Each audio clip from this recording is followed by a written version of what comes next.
Okay, well, appreciate y'all coming today. I want to personally again thank all of the yellow shirts here, our Triad SALT Council. They come and they meet in our office once a month. We give them briefings. They do a lot of work. They do a lot of planning. These are all people who are very dedicated to the community, very dedicated to their community. They're very dedicated to serving other senior citizens like them. And so I really appreciate all the work y'all do. Y'all are always so pleasant and happy and attentive and interested. So thank you. Y'all are doing a great service assisting us in protecting and keeping our senior citizens safe. I know some of you are new to our Triad program today, so I want to spend just a couple of minutes explaining to you exactly what it is. Triad means three. It was a program started by the National Sheriff's Association, a national organization of 3,080 elected sheriffs all across the United States. The program was started 25 years ago. Immediately upon taking office, I heard about it and decided that I want to institute a Triad program here in St. Charles Parish. The purpose of it, Triad, we have lawmen together, the Senior Citizens Group, Council on Aging, all designed to provide information to reach out and communicate with our senior population because that was needed. Senior citizens are often victimized in certain special ways by criminals. So the object of this is to educate you to know what to expect, to educate your families so that you can protect yourself against crime. So with that, I want to lead into the topic that I chose to discuss today. And I think I chose a good topic, which is scams, telephone scams, mail scams, computer scams, because before I could even get in the door, two of you told me today about new scams that you experienced. So obviously, fortunately, here in St. Charles Parish, your chance of being murdered or raped as a senior citizen or robbed are probably pretty slim. Not to say it doesn't happen from time to time, but it's probably pretty slim. But your chances of being a victim of the scam to where nobody even sees you or don't come to your house, but they try to find a way to steal your money is pretty high, okay? It's ongoing. I would be willing to bet that there are very few of you who have not, if any, who have not received some type of telephone, computer, or mail scam, right? Has anybody not ever been a victim of an attempted scam? Probably nobody. So you see, that is the crime that they focus on senior citizens. You know, for the most part, you stay home. Some of you are very active. You get out, you go around. So criminals think of ways to try to communicate with you. They don't want to go door to door because they don't want you to see their face. They want to do it on the sneak. So what better way than through technology? Technology can be a wonderful thing. Computers, the internet, all the apps on our phones and everything else. We've got all this great technology. It's great on one hand. The negative part of it is that criminals are using technology to get into your home, as you all know. Primarily, telephone scams. And look, there is not almost a week that goes by that I don't hear about a new type of scam, some type of pitch, whether it's the Federal Drug Enforcement Agency who says you have to call them right away. You'll get a phone call that says, your son or your brother has been involved in a serious traffic accident in another city, and we need you to call right away. They'll call and say they're the IRS, and that you owe a $2,000 fine because you filed your tax return late. Ladies and gentlemen, I hate to say it, but you almost can't believe anything that you get from a telephone or on your cell phone, because so much of when they come and they're looking for money or looking for something from you, 99% of the time it's a scam, because legitimate entities don't do it that way. So you have to be very distrustful. Don't let it upset you. I know I talked to a lady today who got the IRS phone call, and she had to contact them right away because she owed $2,000, and they're going to come seize her bank accounts, or they're going to come seize her house because, you know, everybody thinks the IRS is mean, and we got to be scared of it. So they use that. So if you get any of those calls, the first thing you should do is call us. Say, hey, I just got a phone call. They said they were from the IRS. They said they were from, the bank, and that I owe this, or they said that my family member's been involved in an accident. And unfortunately, we've had a lot of people in St. Charles Parish who fall victim to these things and have actually given money, thinking they had to. The old scam of you've won, $100,000, but you should be suspicious when they tell you the first thing you need to do though is send us $2,000 so that we can give you your $100,000 prize. It's funny, but I know people who have fallen for it more than once. It's unfortunate. They will pick on senior citizens because you know what? Y'all are good. Y'all grew up as part of the greatest generation. You trust everybody, and so you're willing to believe people. You want to believe that people are good and that they don't lie to you. Unfortunately, it's a shame that I've got to stand here and tell you in this day and age, in 2015, that you have to be skeptical of people that you don't see their faces. They're calling you on the phone. They want something from you. You have to be very skeptical of it. Don't let it upset you. The best thing to do is hang up and then call us. Don't even talk to them. Don't let them finish their spiel. If it's something truly important, they're going to find a way to get to you. So just the main thing is be suspicious. I had a lady also tell me she got a phone call and she saw on caller ID her own phone number and name pop up. Look at that. A bunch of y'all had that happen to you, right? Of course. Well, it's happened to me too. And I knew I wasn't calling myself. But let me tell you how they do that. There you go. Y'all all did it. A lot of you had that. The problem here is that with technology, these phone call scams, it's not like the old days where we could go, get a search warrant and find out who made the phone call and caller ID is true.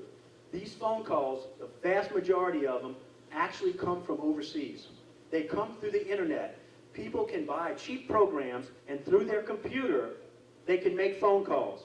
They can make any caller ID name or number pop up on that screen. That's not true. There's a word for it. They call it phishing. It's not fishing with an F, like with a fishing pole, with a P, P-H-I-S. It's just a cutesy name the technology geeks came up with, phishing. So basically it's fraudulently trying to contact you, make you believe that there's something that they're not.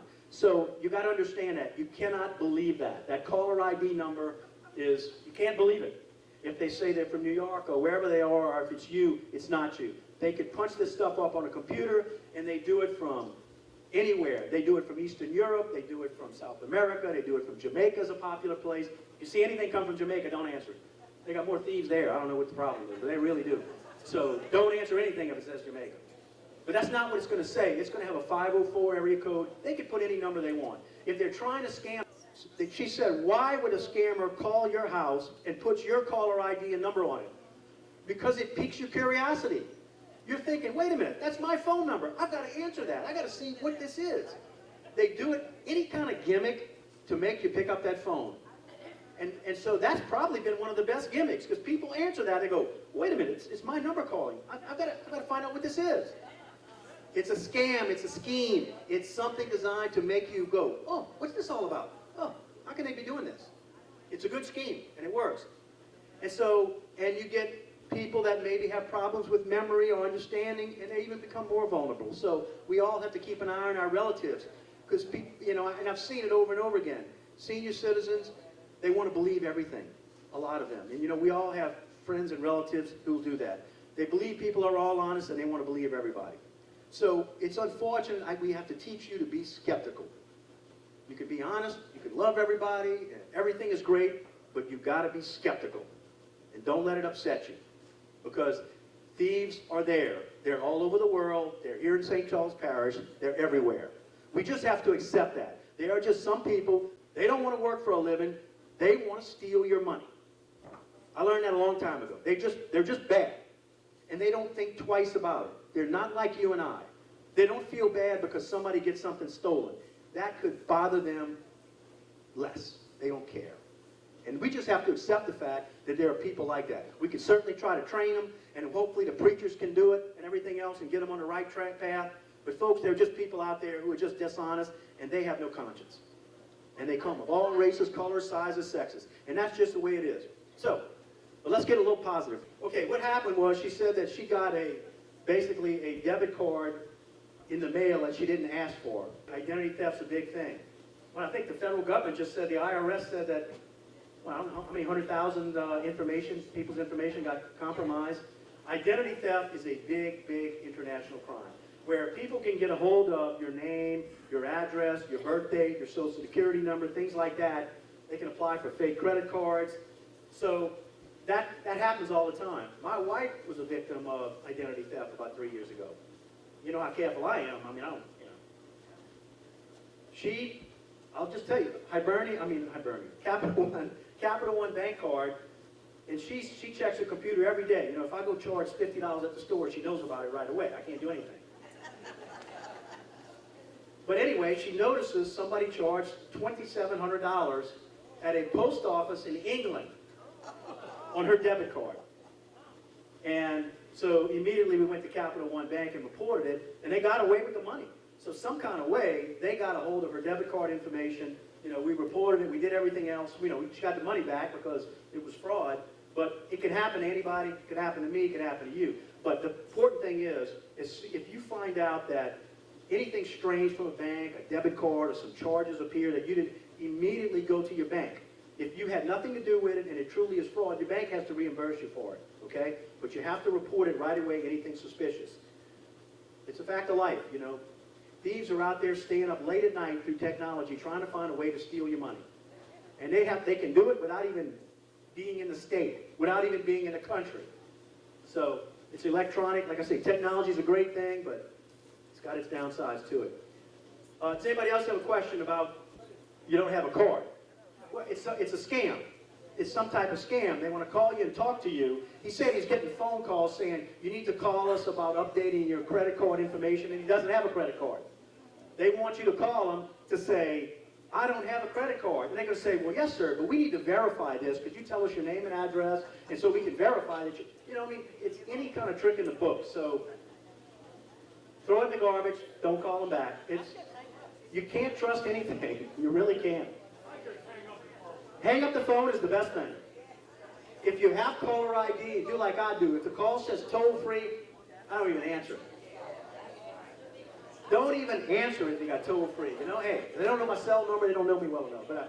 But if y'all call me on my home phone, I'm going to answer, I promise you. The good thing about a credit card is if you didn't charge it and it's fraud, you don't have to pay it. But when they get your money out of a debit account from your bank, they got your money. So it's a little bit of a difference. So especially if you travel, you want to use a credit card at various places as opposed to a debit card. It's a lot harder to get your money back. The situation with my wife, they actually got money from a fake debit card in Europe. And so it took us a couple of weeks to get our money back from the bank because they had to check into it, all this stuff. Whereas opposed if it would have been a credit card type theft, let's say if someone steals your credit card number and they make a charge, you're going to get the bill and say, wait a minute, I didn't charge that. And you're going to then call American Express or Visa and say, hey, I didn't charge this, and they're not going to make you pay for it. So you don't lose the money out your pocket and have to see about getting it back. So I'm not saying don't ever use a debit card, but I am very conservative where I use my debit card. Okay, you have to be careful. Restaurants and stuff like that, you never know if you get a dishonest employee or something. Credit cards are better. You're insulated from the theft. You got a little bit of time at least. So credit card's better. If you're going to use a debit card right here at your local bank or somewhere you go locally at the supermarket or something, you're probably pretty safe. But you never know. So anyway, thieves think that all of you senior citizens got all this retirement money saved up and they want to find a way to get it from you. So the whole point is be careful, be very not too trusting, be suspicious, skeptical of phone calls, of emails. Anything that looks out of place is probably a scam. There are so many of them. So many of them. One more thing. Those of you who on social media, and I know some of you are, I know who you are, if you go on vacation, don't put your pictures, here I am on the beach in Hawaii, we're having a great time. Well, if I'm a thief, I'm going to go, they're in Hawaii. I'm going to go have a great time at their house. Wait till you come back and say, hey, we're back from my trip and here's the pictures. Look how beautiful. Don't say you're gone, okay? Make our job harder. Makes it more difficult for us to protect your property. If you do leave, you call us. You call our specials, call our office. We can watch your house. We put it on a watch list, and so we can try to keep a better eye on it for you, okay? We keep it confidential, I promise you. Got another question, okay?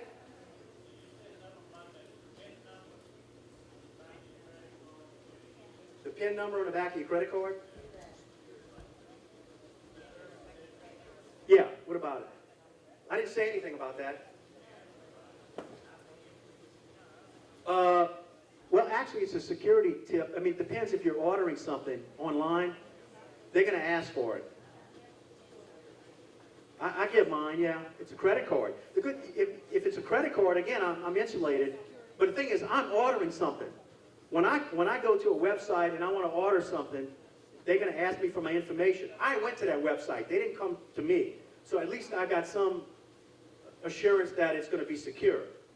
You want to be leery if someone contacts you asking for that. So, and again, it's a credit card. If I should get a false charge, I've got time to go to my credit card company and say, I didn't order that. I don't have to pay for it. And legally you don't. So a credit card gives you some buffer against thieves, electronic